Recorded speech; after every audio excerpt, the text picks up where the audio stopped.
Bonjour.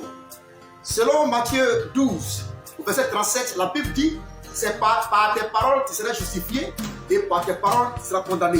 Vous voyez, pour savoir que ce monsieur qui est devant moi est un homme de Dieu, c'est parce qu'il va dire là qu'il va le justifier. Et c'est aussi parce qu'il va dire là, on saura que c'est un faux homme de Dieu. Et c'est ainsi, je vous propose une vidéo où on va entendre une déclaration du pape catholique. Ensemble, voyons la vidéo. Indignation, la déclaration du pape François n'a laissé personne indifférent.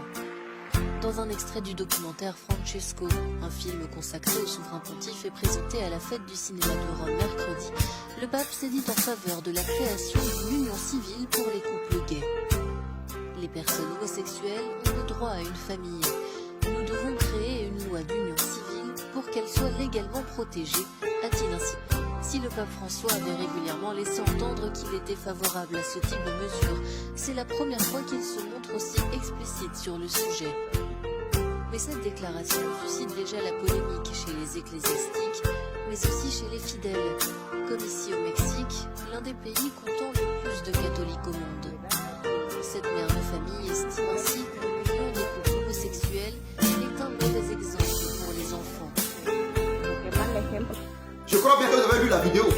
Pour ceux qui n'ont pas vu la vidéo, qui n'ont pas bien vu la vidéo, reprenez la vidéo. C'est une déclaration du pape.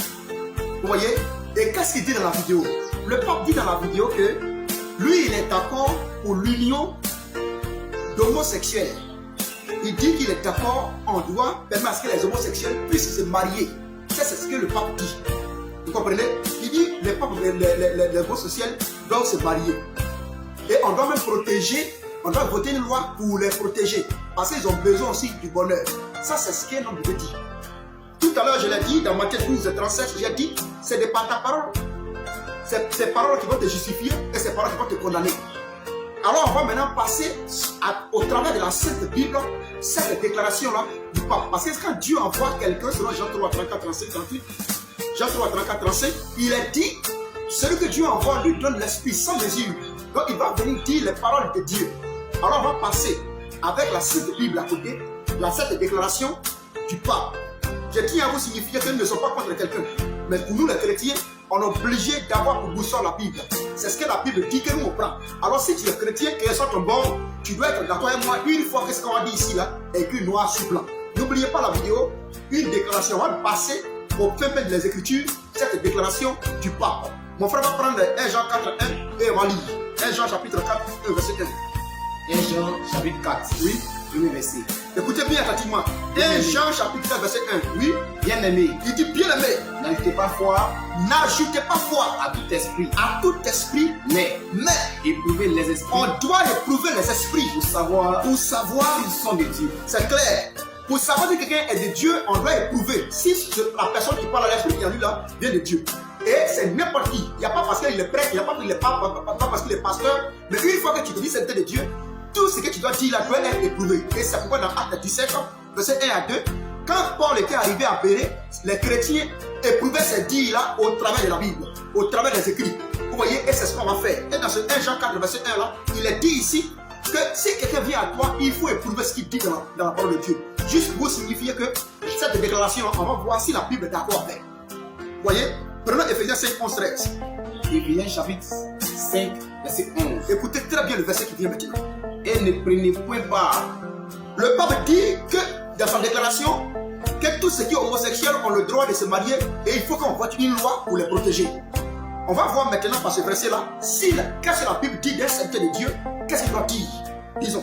Et ne prenez point part aux œuvres Ephésiens 5, infructueuses. 11, 13. Il dit, reprends la partie là, Et ne prenez point part aux œuvres au verset 11. infructueuses. Verset 11. Oui. Oui. Et ne prenez point part aux œuvres infructueuses, Ne prenez point part aux œuvres infructueuses des ténèbres. mais plutôt Ça veut dire on ne doit même pas participer. On ne doit même pas aimer. On ne doit même pas donner une version de soi-même ou bien de corps. Voilà comment je vois. Mais un enfant de Dieu, un homme que Dieu envoie sur la terre, doit tout faire pour ne pas même ce qui est contre la Bible, il puisse être participant. Continue. mais plutôt condamnez-les. Et il dit de condamner les œuvres infructueuses. Vous voyez, on doit condamner les œuvres infructueuses. La question se pose maintenant, est-ce que l'homosexualité est une œuvre infructueuse? Est-ce que l'homosexualité est quelque chose de mauvais? Parce que le pape dit on doit même permettre à ce qu'il puisse se marier. Alors si lui dit on doit se marier, est-ce que la Bible dit aussi de cette histoire d'homosexualité. Parce qu'un chrétien condamne ce que la Bible ne dit pas. Ce qui est contre nature, un chrétien doit condamner. C'est pourquoi mon frère va prendre notre verset de Romains chapitre 1, verset 26 au verset 27. Romains chapitre 1, verset 26 au verset 27. Romains chapitre 1. Je signifie que nous sommes en train de passer par la Sainte Bible sa déclaration. On est en train de vérifier selon la Bible si cette déclaration est chrétienne. Continue. Romains chapitre 1, verset 26. Romains chapitre 1, verset 26. C'est pourquoi Il dit c'est pourquoi Dieu les a livrés, oui, à des passions infâmes. Dieu a livré des passions infâmes. Quand on parle de quelque chose qui est infâme, c'est quelque chose qui est contre nature, quelque chose qui n'est pas juste, quelque chose qui est abominable. Oui. Car leurs femmes ont changé l'usage naturel. Des femmes ont changé l'usage naturel En celui qui est contre nature. En ce qui est contre nature. Et de même les hommes, abandonnant l'usage naturel de la femme, ils vont abandonner l'usage naturel de la femme, sont enflammés, oui, dans leurs désirs les uns pour les autres. Romains 1, verset 6, verset 7. Oui. Commettant homme avec homme des choses infâmes, et recevant en eux-mêmes le salaire que méritait leur égal. On dit ils vont commencer à commettre des infamies. En tel sens que les femmes vont laisser désormais l'usage de l'utilité de la femme et avec l'homme. Et l'homme aussi va laisser aussi l'utilité de la femme pour aller vers l'homme. Donc, depuis le temps des Romains, les Romains eux-mêmes déjà même auraient commencé à commettre cette partie-là. Mais l'homosexualité, comme la Bible dit dans Romains chapitre 1, au verset 6, verset 7, il a dit que l'homosexualité, c'est quoi? C'est une infamie. Alors, c'est contre nature. Quand une femme va avec une autre femme, c'est contre nature. Quand un homme aussi va avec aussi un autre homme, c'est contre nature. Ce qui est contre nature, c'est ce qui n'est pas logique. Imaginez-vous quelqu'un qui dit il est de Dieu, qui dit il est le représentant légal de Dieu sur la terre, et qui dit au monde entier qu'en réalité, du côté civil, on doit permettre du côté civil, il puisse avoir un mariage. Comme si les civils là ne sont pas chrétiens. Et d'ailleurs, avant de prendre cette décision-là, étant pasteur là, les civils aussi sont dans ton assemblée. Comment tu peux dire un civil, vous pouvez parler, non, les civils ne peuvent pas aller au ciel. Donc, c'est qui est cet homme de Dieu qui encourage les civils à aller vers ce qui est contre la nature? Vous voyez, c'est pourquoi on parle, non, vous critiquez l'Église catholique, vous critiquez le pape. Mais ça n'a rien de critique. On critique quelque chose qui n'est pas normal. Non, vous ne voulez pas le bonheur. Vous vous opposez, comme on l'appelle, à la grandeur de l'Église catholique. Non, on ne s'oppose pas à ça. On est chrétien. Et tout ce que le chrétien a fait doit être public. Vous voyez un peu? Et c'est ainsi. C'est l'infamie. Ce n'est pas quelque chose de normal. C'est contre nature. Et cette personne le disait, c'est chez les blancs là-bas, il peut y avoir ces comportements. En Afrique ici, on peut avoir ces comportements. Mais bizarrement, à quoi on essaie de pratiquer, non, les chrétiens ne sont pas logiques. Les chrétiens ne sont pas dans la vérité. Comme si le pape est lui-même chrétien. S'il était chrétien, comme les gens l'ont pu le dire, pourquoi est-ce qu'il peut permettre que ce que même les parents n'ont jamais fait, c'est que la nature, quand on dit que quelque chose est contre nature, c'est que même, ça veut dire, au début, c'était pas comme ça. La nature ne fonctionne pas ainsi. Dieu a créé la femme pour que l'on puisse aller avec elle pour faire un enfant. Mais quand tu vas vers un homme, et tu demandes que non seulement on les protège, tu ne les condamnes pas, hein. Il ne condamne pas, mais il donne sa version des réponses. Pourtant, tu es un guide. Un guide religieux, c'est quelqu'un qui est censé conduire plusieurs personnes dans une vérité. Mais il conduit même des civils à ce qui est contre nature. Et certaines personnes disent la même.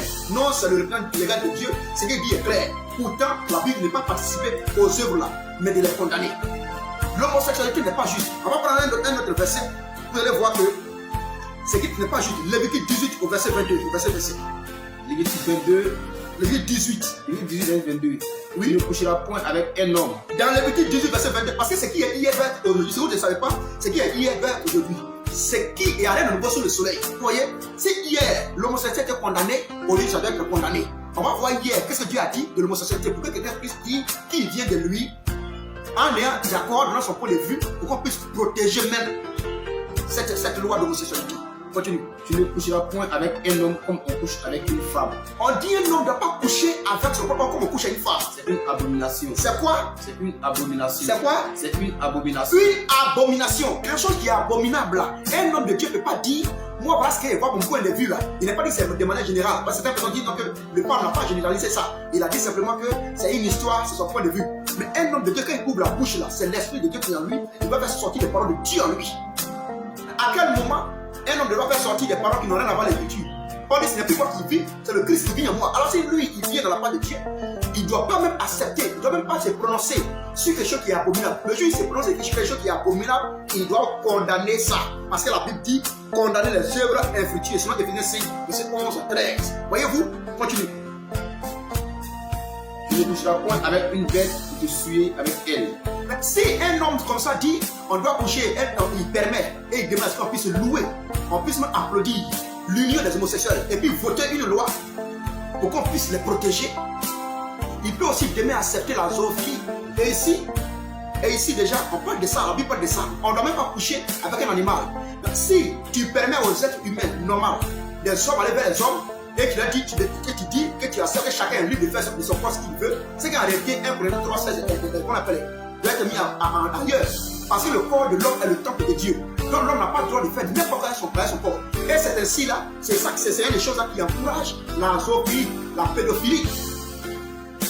Si tu ne condamnes pas déjà les homosexuels, les hommes allaient coucher les animaux, les hommes allaient coucher les poulets, les chiens, et tu dis, mais ces personnes doivent les protéger. Vous voyez, quand le diable est rusé, quand il est rentré dans le Genèse chapitre 3, il est venu pour pouvoir dire à la femme que ce qu'elle est en train de voir là, c'est quelque chose de bon. Ce n'est pas quelque chose de bien, c'est quelque chose, ça ne condamne pas. On peut le faire, puis il n'y a rien. L'essentiel, il faut des chrétiens, et puis tout est bon. Mais le chrétien va dans tout ce qui est écriture. Le chrétien va dans ce qui est dans la vérité. Vous voyez, qui est ce monsieur pour pouvoir donner une version choquante? Dans la vidéo que j'ai lu, vous avez vu que certaines personnes disent, mais ça, ce n'est pas un exemple pour nos enfants. La déclaration du peuple n'est pas un exemple pour nos enfants. Mais Marie dit que cette déclaration n'est pas un exemple pour les enfants. Ils sont tués derrière ça. Hein. Ils disent Amen. Écoutez, c'est comme si on vous a coincé. Et d'autres personnes disent non, au commencement là, moi, la première église, c'est l'église catholique. Mais une première église qui doit être l'église catholique, déjà permet des trucs qui sont contre nature. Écoutez, quand le diable te tient, on ne peut rien faire pour toi. Parce qu'avec toutes ces déclarations qu'il vient de dire, si tu es réellement chrétien, que tu aimes la Bible, tu ne pourras même pas lire cette vidéo pour dire non, il parle mal contre nos papes, il dit quelque chose qui n'est pas bien. Parce que ce que tu dis là, va te justifier. Ce que le pape dit le justifie, c'est ce que tu dis qui te caractérise. Tu dis quoi de la parole de Dieu? Un serviteur authentique de Dieu. Paul, on a su que Paul était serviteur de Dieu parce qu'il a parlé d'écriture. Et ce qu'il a dit était certifié. Depuis l'Ancien Testament sur le Nouveau Testament, depuis quand Dieu envoie un serviteur et il se prononce sur l'homosexualité pour être d'accord et permet à ce que les gens puissent faire l'homosexualité, Dieu puisse se satisfaire. C'est la méchanceté. Et en réalité, c'est quand tu n'as pas l'esprit de Dieu en toi, qu'en réalité tu peux décider ainsi. Parce que l'homme, écoutez, il y a deux esprits. Il y a l'esprit humain, qu'on prend Matthieu 16 et 23, l'homme a la pensée de Satan. Donc celui qui ne vient pas pour parler, pour parler de sainteté, pour condamner les œuvres infructueuses, en réalité, est animé d'un esprit animal, d'un esprit humain. Et on va lire le verset 1 Corinthiens 2, 14. 1 Corinthiens 2, verset 14. Oui. Mais l'homme animal ne ressent pas les choses de l'esprit de Dieu. Vous voyez, quand ce monsieur s'élève pour dire qu'on doit protéger les homosexuels, il n'a pas reçu l'esprit de Dieu pour connaître les choses. Parce que c'est un homme qui est animal. C'est vrai, c'est choquant, cette partie va vous choquer, mais c'est pas moi qui le dis, mais c'est la Bible qui le dit, parce que l'homme a dit à la pensée de Satan.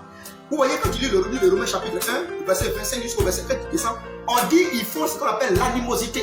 Vous voyez, ils ont des comportements animaux. Vous comprenez? Quand tu dis qu'un enfant de 13 ans est libre de faire sa sexualité, et puis on t'applaudit, mais quelle éducation tu donnes? Parce que dans la vidéo, il a dit, mais c'est pas possible. Vous voyez? Et ce qui n'est pas lui, continue. Mais l'homme animal ne reçoit pas les choses de l'esprit de Dieu, car l'homme animal ne reçoit pas les choses de l'esprit de Dieu. Pourquoi? Car elles sont une folie pour lui. C'est une folie pour lui. Vous voyez, il viendra dire que c'est lui le serviteur de Dieu, et c'est lui même que Dieu a envoyé. Mais pour dire la vérité de Dieu là, c'est difficile pour lui. Il va forcément faire son tentative parce que c'est une folie pour lui. Il ne va jamais croire en ça. C'est pourquoi il peut se lever librement pour dire, moi quand vous suivez la moi, je dis désormais, on va désormais, comme on appelle, suivre, garder les homosexualités. Et puis certaines personnes pensent que c'est une histoire de pape et amour. Dieu aime tout le monde. Écoutez, si Dieu aimait tout le monde, il n'avait pas dit de condamner les œuvres infructueuses du diable. Si Dieu aimait tout le monde, il n'avait pas dit de ne pas coucher un homme, n'a pas couché avec un autre homme. Si Dieu aimait tout le monde, il n'avait pas encouragé les choses. Dieu aime tout le monde. Dieu aime les péchés, mais il aime le péché. C'est pourquoi il envoie des serviteurs pour condamner le péché. Depuis qu'un serviteur Dieu a produit le péché. Quand tu es un homme de péché, il ne t'aime pas. Tu peux être un homme qui est dans le péché et puis être vu dans le péché, puis Dieu t'a dit que non, Dieu les aime aussi. Ça va dire Dieu les aime aussi, que moi il faut les envoyer. Mon frère, si tu venais de la part de Dieu, comme Pierre, comme Paul, comme les apôtres, qu'elle est condamnée. Tout ce que la Bible condamne, tout ce qui est contre la nature. Ça va? On va maintenant aller sur son identité. Pour qu'on puisse savoir qui il est au juste. Parce que ces paroles qu'il dit sont choquantes. Et ces paroles-là ne sont pas de la vérité. Mais lui-même, le pape, là, il est qui au juste? Parce que c'est une personne qui se couvrir de cette histoire du pape et Pierre. C'est une personne qui dit que le pape, il est la même chose que Pierre. Et d'ailleurs, même ils disent que le Pierre est le premier pape. Donc le second pape, maintenant, c'est la papelette de Pierre. On va venir dans les Saintes Écritures. Tout à l'heure, sa nature. On va commencer par son identité et voir si sur les Écritures, est-ce qu'il ressemble en réalité à Pierre? Et que si réellement Pierre a été le premier pape? Vous allez voir ça tout à l'heure. Comme je le disais tout à l'heure, on va maintenant voir est-ce que Pierre a été pape. On va comparer le pape de maintenant et puis Pierre pour voir si les deux sont même chose. Alors il y a des moments, mon frère, de prendre les Écritures. Parce que d'abord, le pape il est le chef suprême de l'Église catholique. Déjà, même selon les Écritures, d'abord, ça enlève la royauté et la suprématie à Jésus-Christ. Le pape est l'autorité suprême. On va voir sur les Écritures, selon Éphésiens 1, 20, 23, vous allez voir que ça enlève la suprématie de l'autorité à Jésus-Christ. Lisons les Écritures. Éphésiens chapitre 1, verset 20. Écoutez attentivement le verset 23. Oui, il l'a déployé en Christ en le ressuscitant des morts Il a déployé en créant les uns des morts. et en le faisant asseoir à sa droite dans le lieu céleste, Il a fait asseoir Jésus à la droite de l'éternité céleste, au-dessus de toute domination, au-dessus de toute domination, de toute autorité, de toute autorité, de toute puissance de toute puissance et de toute dignité, et de toute dignité. et tout nom qui se peut nommer, Oui, non seulement dans le siècle présent, oui, mais encore dans le siècle à venir. oui. Il a tout mis sous ses pieds Il a tout mis sur ses pieds. et il l'a donné pour chef suprême à l'Église, Il a donné pour chef suprêmement à l'église. Donc, qui est son corps, la plénitude de celui celui qui est le chef suprême de l'église, c'est qui? Ce n'est pas un prêtre. Ce n'est pas aussi un pape, mais c'est le droit revient à qui? À Jésus-Christ. Éphésiens 1, 20, 23. Vous voyez? On dit le pape est le chef suprême de l'église. On va voir maintenant. Et c'est tout ça là, vous devez savoir que tout ça c'est faux. C'est faux. Et c'est Satan qui cherche toujours à prendre l'autorité de Jésus-Christ pour s'attribuer. Lisons un autre verset pour voir. Parce qu'on dit aussi qu'il est comment appelé? Il est père de l'église. On va prendre Éphésiens 5, 23. On va voir. On l'appelle père. Oui. Éphésiens chapitre 5, verset 23. Oui. Car le mari est le chef de la femme, Le mari, chez nous les hommes ici, mais le mari d'abord est le chef de la femme. comme Christ est le chef de l'Église qui est son corps et dont il est le sauveur. Christ est le chef de l'église qui est au corps. Donc quand quelqu'un dit que l'église est quoi appelle la première église, c'est l'église catholique et le pape est le chef de cette église, automatiquement c'est faux. Quand on prend aussi Acte 20, 28, le Christ est le chef de l'église parce que c'est lui qui a donné son sang pour l'église. Le pape a donné quel sang pour l'église? Donc, le chef de quel sang pour l'église? Maintenant, est-ce que Jésus a appelé le Christ? Quand il parlait à Pierre, est-ce qu'il a dit à Pierre, Pierre sera le chef de l'église? Jamais. Quand on prend le livre de Matthieu 10, 1, 2, il a choisi d'abord Pierre en tant que disciple avec ses propres frères. Vous comprenez? Pierre était un disciple au même titre que les autres frères. Maintenant, quand il quittait la terre, dans le Jean 21, verset 16, il a dit à Pierre, Père mes brebis. Mais Pierre ne connaissant rien, il ne savait pas quoi faire. Il a fallu que le Saint-Esprit descende sur Pierre d'abord, selon les Actes 2, 13, pour qu'il puisse maintenant commencer à parler, l'Esprit lui montre maintenant ce qu'il va dire. Et quand Pierre a commencé à prêcher, Pierre n'a jamais dit qu'il était au-dessus de l'église, qu'il était chef de l'église. Parce que Pierre m'a prêché pour dire que le chef de l'église, selon Éphésiens 5, au verset 23, c'est qui? Jésus-Christ. Vous voyez? Maintenant, dire que c'est lui qui est le pape qui est le chef de l'église, ça va en contradiction à la Bible. Tu ne dois pas accepter, toi qui es chrétien, tu ne dois pas accepter. On veut faire de vous des dénominations, c'est qu'on il faut accepter. C'est qui tu es chrétien, ce qui est dans la Bible, tu dois accepter. Refuser que le pape là soit chef de l'église parce que c'est en contradiction à la Bible. Vous voyez? D'ailleurs, même on ne va pas appeler un chef religieux père spirituel, mais il a reçu l'état de père spirituel qui est en contradiction avec Matthieu 23, verset 9. Mon frère va dire. Matthieu 23, verset 9. Et n'appelez personne sur la terre votre père. Vous voyez, on ne doit pas appeler quelqu'un sur la terre père. Et les gens ont créé cette histoire dans l'église catholique, ils ont créé un ministère où on doit appeler père. Et c'est le pape qui est père maintenant. Et il dit n'appelez personne sur la terre votre père. Qui est notre père? Car un seul est votre père. Il n'a pas dit son deux ni trois. Si le pape est père, et que Jésus est père, il doit avoir deux pères. Mais la Bible dit qu'il y a un seul père. Oui. Car un seul est votre père, celui qui est dans les cieux. C'est celui qui est dans les cieux qui est le seul qui est notre père. Alors dire que quelqu'un, vous voyez, la Bible dit après 22, 18, Deutéronome 4, 6, et Proverbe 30, verset 6, celui qui ajoute à la parole de Dieu, lui aussi va parler au ciel. Quand vous acceptez que le pape soit en réalité père de l'église, là, vous ajoutez la parole. Vous ne pouvez pas penser aller au ciel un jour. C'est pourquoi, pendant que vous êtes vivant là, vous devez faire attention à ce que vous écoutez, à qui vous donnez votre âme. Vous comprenez un peu? À qui vous donnez votre âme? Parce que non, le pape est notre patron suprême. La suprématie même n'est pas pour le pape. La suprématie a juste appelé le Christ. Et on dit qu'il est souverain. Donc il peut prendre les lois comme il veut parce qu'il est souverain. La seule personne qui est souverain, c'est Dieu lui-même, Jésus-Christ. C'est lui le seul pasteur qui est souverain qui dit et puis personne ne peut aller au-delà. Mais si quelqu'un, d'ailleurs même le Pierre là, Pierre a dit quelque chose et Paul l'a repris sévèrement. Donc, Pierre n'est pas qu'on appelle ce monsieur qui doit dire tout ce qui on ne va pas le corriger. Vous voyez, on va voir dans les Écritures, quand c'est Dieu lui-même qui est l'être suprême, qui est souverain. Lisons 1 Pierre 5, verset 4. 1 Pierre chapitre 5, verset 4. Oui. Et lorsque le souverain pasteur paraîtra, le souverain pasteur va paraître. Et ce souverain pasteur, c'est qui? vous obtiendrez la couronne incorruptible de la gloire. Le souverain pasteur, c'est Dieu, notre Dieu, Jésus-Christ. C'est lui qui doit paraître. Il est le souverain pasteur. Donc vous donnez cette souveraineté-là à un être humain. Il ne sait pas comment il fait pour respirer, il ne sait pas comment il fait pour manger, il ne sait pas comment il fait pour que son corps même puisse être dans le moment, il ne connaît même pas. Mais c'est à lui qu'on dit qu'il est souverain. Non, c'est un mensonge. Et on vous berne en vérité. Le frère va prendre 1 Timothée 6,13 encore pour confirmer ce verset qui dit que notre Dieu est le pasteur souverain. 1 Timothée chapitre 6, verset 13, verset 16. Oui, je te recommande devant Dieu qui donne la vie à toutes choses et devant Jésus-Christ qui fit une belle confession devant Ponce Pilate de garder le commandement. Écoutez bien. Et de vivre sans tâche, sans reproche jusqu'à l'apparition de notre Seigneur Jésus-Christ. Oui, que manifestera en son temps le bienheureux et seul souverain. Le seul souverain en notre temps, c'est Jésus-Christ. Le roi des rois. Il est le roi des rois. Le Seigneur des seigneurs. Il est le Seigneur des seigneurs. Qui seul possède l'immortalité. L'immortalité. Voyez, qui habite une lumière. Merci mon frère. Inaccessible. Merci mon frère. Vous voyez, oui, dans ces deux versets, dans 1 Pierre 5, 4, 1 Timothée 6, 13, 16, quand il était la suprématie et la souveraineté et à notre Dieu, le Seigneur Jésus-Christ. Mais voyons, cette histoire de Pierre est récente. Jusque-là, on a vu que Pierre ne peut pas ressembler par les agissements du pape, nous rien à voir avec qu'on appelle Pierre. On va voir maintenant si Pierre réellement, parce que Jésus-Christ dit en Matthieu 16, 23, si toi Pierre, dans Matthieu 16, 17, il dit si toi Pierre, je vais bâtir mon église. C'est si toi Pierre, je vais bâtir mon église. Il n'a pas dit toi Pierre, tu seras le chef de mon église. Pourtant, l'église catholique dit le pape est le chef de l'église. C'est différent même de Pierre. Quand Pierre a commencé, d'ailleurs, même quand Pierre a commencé, Pierre, selon le Acte chapitre 4, verset 13, que le frère va lire, Acte chapitre 4, verset 13, vous allez voir là-bas que Pierre est sans instruction. Pourtant, le pape là, pour être pape, simplement, il faut être diplômé d'État.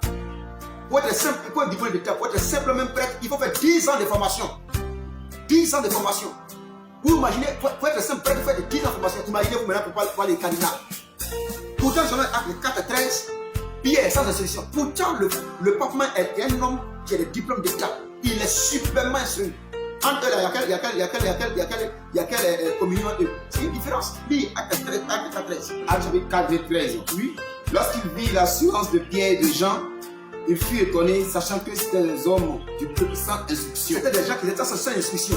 D'où Pierre n'est pas allé à une école quelconque, mais il a reçu l'Esprit Saint pour pouvoir être celui qui doit maintenant guider ses frères dans la vérité. Et non les chefs, pour les chefs de l'église. Vous voyez, pourtant le pape est le chef de l'église.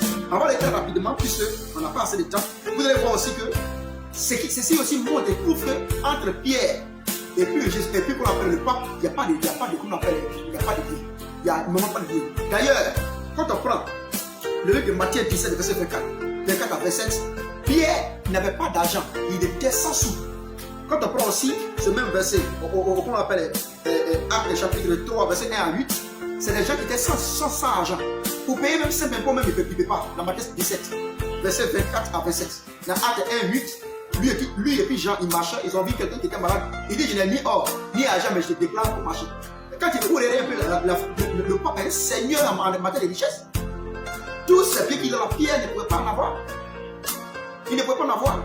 Vous voyez, ils n'ont pas de lien. Et d'ailleurs, même le pape, on n'a jamais vu un enfant de pape. On n'a jamais vu une femme de pape. Or, tout le temps dans les Écritures, quand on prend Marc 1, verset 30, la Bible dit Pierre était marié. Alors le frère va dire Pierre était marié. Pierre est marié, le pape n'est pas marié. Et puis, Pierre sera le premier pape. Dans quel Marc chapitre 1, verset 30. Marc 1, 30. La belle-mère de Simon était couchée. La belle-mère de Simon était couchée. Et elle a fièvre. Il avait la fièvre. Donc, quand on dit que quelqu'un a une belle-mère, ça veut dire que ta femme a sa maman. Où est la femme du pape au parlement de sa maman? Il n'y en a pas. Comment comparer ces deux-là? Jésus, après quelqu'un qui était la terre, n'a pas dit il y a créé une papauté. Jamais. Il n'a jamais dit Pierre, ce serait le premier pape. Jamais. Mais dit le Saint-Esprit venant sur toi, tu vas conduire l'assemblée. Et quand il sera affermi ses frères. Et c'est ce qu'il a fait. Il n'a pas assujetti ses frères. Il a affermi ses frères. Vous voyez? Mais le pape a assujetti l'humanité. Dans le livre de Matthieu chapitre 4, le verset 8, 9, 10, il a dit là-bas que Satan a demandé à Jacques le fils de s'incliner devant lui. pour lui donner la richesse. Et c'est ce que le pape fait. Pour que tu puisses voir le pape, quand le pape sort, on te demande de te mettre à genoux, de t'incliner devant lui pour embrasser sa part. Pierre même n'a jamais demandé à ce pape de s'incliner. Pierre a refusé même il a refusé même ce qu'on appelle les honneurs de Galates 11-15. Il a fait les honneurs. Mais le pape, on te dit, il faut te mettre à genoux devant le pape. Entre Pierre et le pape, il y a une différence. D'ailleurs, même les catholiques disent qu'ils ont tué, c'est sur Pierre là, ils ont tué Pierre, donc c'est sur Pierre là qu'ils ont bâti une église. Pourtant, c'est faux. Jésus a dit, si toi as bâti mon église, Pierre n'était pas mort, puis il a conduit l'église, c'est Jésus-Christ. Vous voyez que c'est faux. Il n'y a rien. Pierre n'avait pas de barreau, on devait forcément embrasser pour appeler le Seigneur. Pierre n'avait pas un chapeau, c'est écrit Philippe Dei. Ce qui veut dire 666 en chiffre romain. Pierre n'avait pas ça. Le pape porte un chapeau, tu pour prêcher. Pourtant, qu'on prend Corinthiens 11, la Bible dit on ne doit pas porter un chapeau pour pouvoir prêcher. Où est la différence entre Pierre et puis eux? Vous voyez, ce qu'on vous dit ici, c'est qu'il n'y a rien, de Pierre qui ressemble au pape. Pierre est un chrétien, il est parti et il a prêché l'évangile. Ce qu'on devrait retenir de cette vidéo d'aujourd'hui, c'est que si ton pasteur te déclare quelque chose qui n'est pas vrai et que tu écoutes, ton homme va en enfer. Si quelqu'un te dit que quelque chose est vrai, pourtant la Bible dit le contraire, toi étant chrétien, tu dois accepter ce que la Bible dit et sortir de ces assemblées. Après 18 dit, sortez de vous des loups de mon peuple. Vous voyez, c'est pourquoi on vous dit toujours, je vous interpelle, on n'est pas contre qu'ils sortent, mais on dit la vérité. Sortez de ces assemblées-là pour qu'un jour vous puissiez aller au ciel après le mort. Que le Dieu toute la Sainte Bible vous bénisse.